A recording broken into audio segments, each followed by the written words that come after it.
Olá, pessoal, tudo bem? Nesta semana nós faremos algumas reflexões aqui sobre os poemas, principalmente de Oswald de Andrade, tá? Então, como vocês sabem, nesse terceiro bimestre nós estudaremos o modernismo, primeira e segunda geração, poesia, tá? E na aula de hoje eu vou fazer a leitura aqui com vocês de alguns poemas do modernista Oswald de Andrade.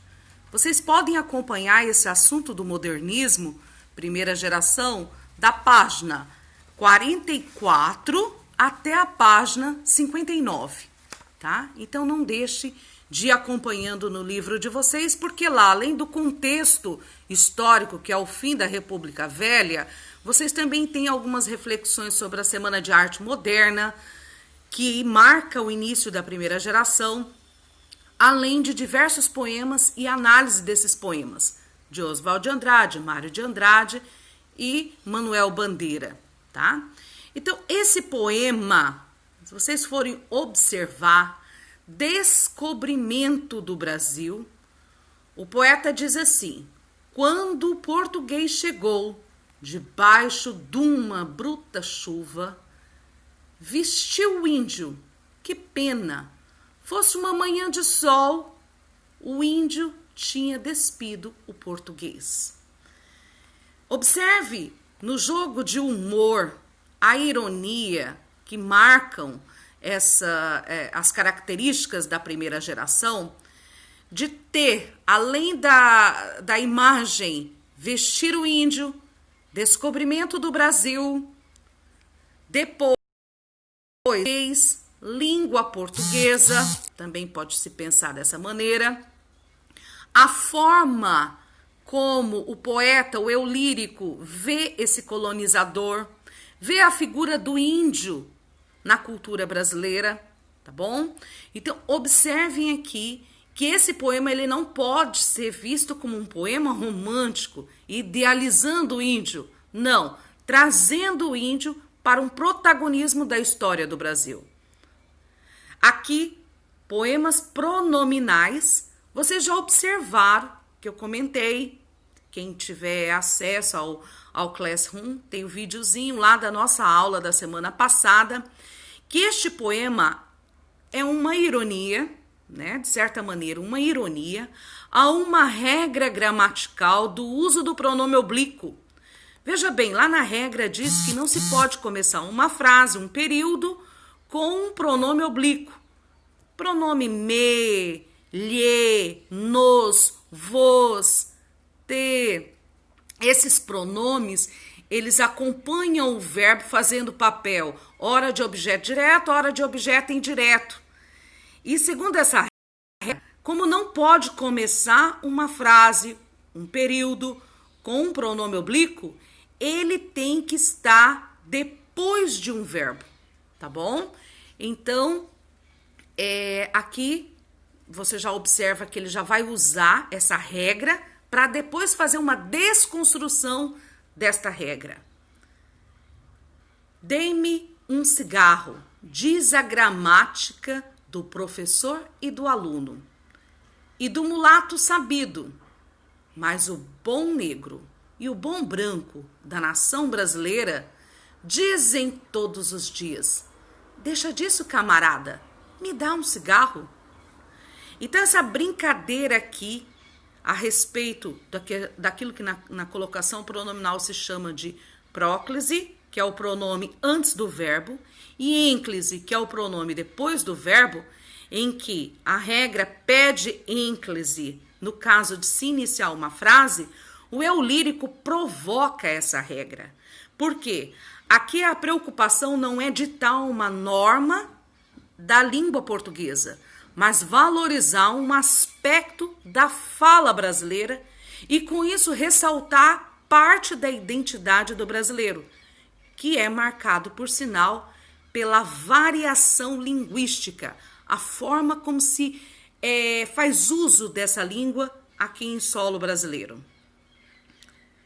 Também o poema fala trata exatamente disso, mas do aspecto sonoro. Observem o som desses versos. Vício de fala. Para dizerem milho, dizem mil. Para melhor, dizem mió. Para pior, pió. Para telha, dizem teia. Para telhado, dizem telhado. E vão fazendo telhados. Eu até gostaria que vocês observassem nesse poema duas formas de falar. Uma mesma palavra. Uma variação linguística está ocorrendo aqui do aspecto da oralidade, né? E de modo que essa oralidade, muitas vezes desprestigiada socialmente, vem para o poema não para ser corrigida, mas para marcar a forma como parte dos brasileiros usam determinadas palavras, tá? E que isso não seria um problema da língua portuguesa, mas da própria identidade brasileira. Por fim, eu vou pegar aqui esse poema O Capoeira, que vocês vão poder observar também um aspecto da sonoridade. Quer apanhar, soldado? O quê?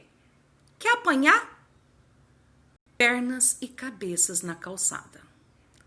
Então, o eu lírico não está corrigindo uma determinada variante, tá? Ele está trazendo que nos diálogos do cotidiano brasileiro tem alguém fazendo uso dessa variação.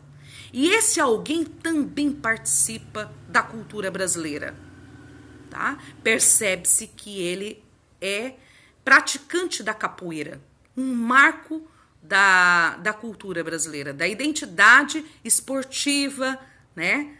E de até resistência, por que não dizer isso, da cultura brasileira.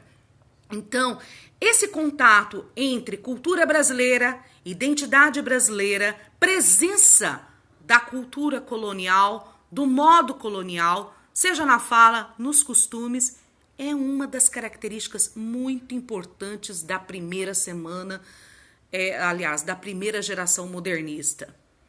Em base em tudo que vocês foram lendo, vocês vão também receber uma atividade que vai estar disponível depois no Classroom para vocês fazerem, valendo 2 pontos, em que nós temos aqui, de um lado, um poema da primeira geração modernista, tá?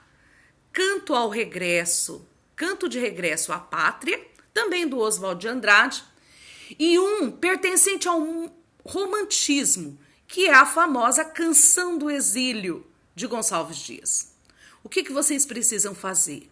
Analisar a semelhança dos 2 poemas e as diferenças, e com isso vão fazer um quadro comparativo, uma análise comparativa desses 2 poemas.